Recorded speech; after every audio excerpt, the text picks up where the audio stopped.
At Cabana, we understand the struggles of working in healthcare. Whether it's loss, coworker challenges, or trouble balancing work and home, we're here. And so are 85,000 peers from hospitals and health systems all across the country. Connect with others who have been there. Join our live, daily group classes for support and growth.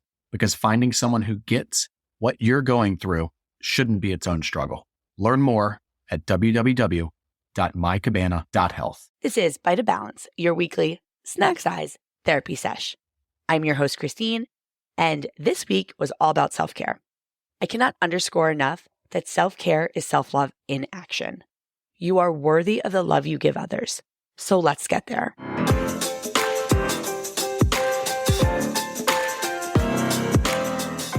We ended the full-length episode reminding all of us that there is no right or wrong way to do self-care. There is so much information, tips, tricks, and hacks out there, but you are the expert on you, period.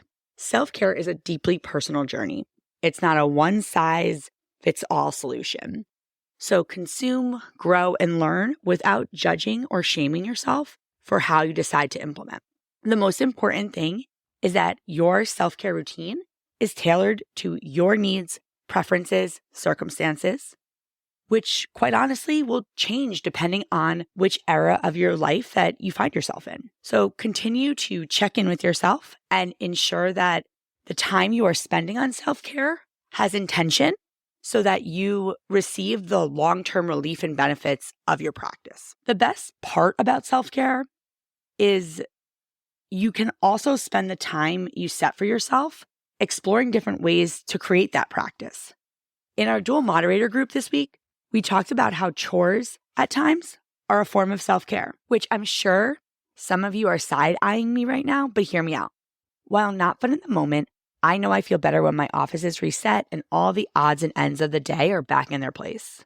So self-care for me during my night routine is ensuring I take the time to do those things, not because I have to, but because I deserve to be in a space I feel good about. And I also know as a long-term benefit, I have an overall better day with less stress and triggers when I spend the time doing those things before bed.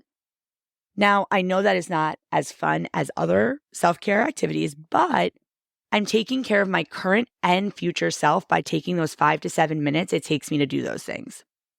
This kind of goes back to what I was saying last full-length episode about self-care being hard and usually involves us doing something for ourselves that we feel, oh, it's fine, I'll deal with it. I'd rather make sure my wife has her lunch packed, or let me just get this email out.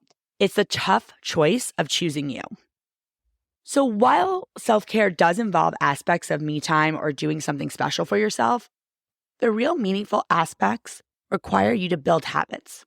And those practices are usually work much better when you can weave them into your day and you can act on them consistently and, not just on Sunday, which is why I'm canceling Self-Care Sunday. This at times feels stressful, uncomfortable, and selfish, especially at the beginning. But if you are experiencing those feelings, I want you to run through some of these questions and statements in your head as it relates to stress. First of all, you are worthy. Second, you have time. If you are feeling stressed about having time, ask yourself, will the 5 minutes I take to reset truly take away from whatever urgency I feel? Next, lean into the discomfort you are feeling by asking yourself, but what if it really helps? But what if I love it? If that discomfort is coming from feeling like, oh, that's not me, I don't know, I've never done that, give yourself the opportunity to see what it feels like in that space. Because what's the worst that can happen? You might love it. And last, I want to give you a quick tip on when you're feeling that self-care is selfish. I want you to think of self-care as not only a gift to yourself, but a gift to those around you. And why I say that is because by you taking that time for yourself, you are teaching and modeling to those around you that it's okay for not only you to take care of yourself, and that's the action you're going to take, but also it's okay for them to choose to take care of themselves. This is so powerful. And for all of our parents out there who have children, and while it may feel selfish that you are taking 5 minutes to do something for yourself, I want you to think about what you're modeling for them if you don't take the 5 minutes for yourself. Essentially, then how will they ever know that it's okay for them to take time for themselves when they're adults. When you model taking care of yourself, they then learn that it's okay. They can put 5 minutes for themselves. And that's really, really a beautiful gift you can give to them. While we can talk about self-care and we can give tips and advice or whatever, modeling is one of the best ways we learn. And so if you're struggling with that, try to think of it as giving a gift to yourself, but you really are giving to other people as well, which then leaves us with self-care boundaries. I won't lie, I find boundaries extremely difficult, but it is a crucial element of self-care. Setting boundary means saying no when you need to, protecting your time and your energy, and safeguarding your well-being. It's about recognizing your limits and communicating them effectively. Remember, prioritizing your own needs and boundaries does not change your character. At times can feel like it's being selfish or mean, etc. But boundaries are not who you are.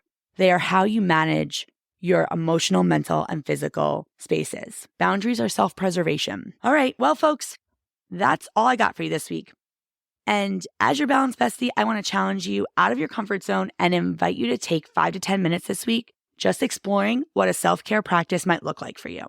Think about where you are in your life, what you need, and what helps you recharge. You are wildly capable and worthy of choosing you. Lauren and I will be back Tuesday with a brand new episode of You're Always Fine. Be sure to check out our full-length episode on self-care. And until next time, mind your health.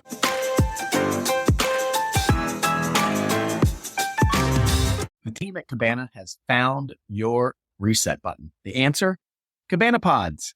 Acoustic, soundproof booths with immersive micro vacations proven to boost your mood in just 5 minutes.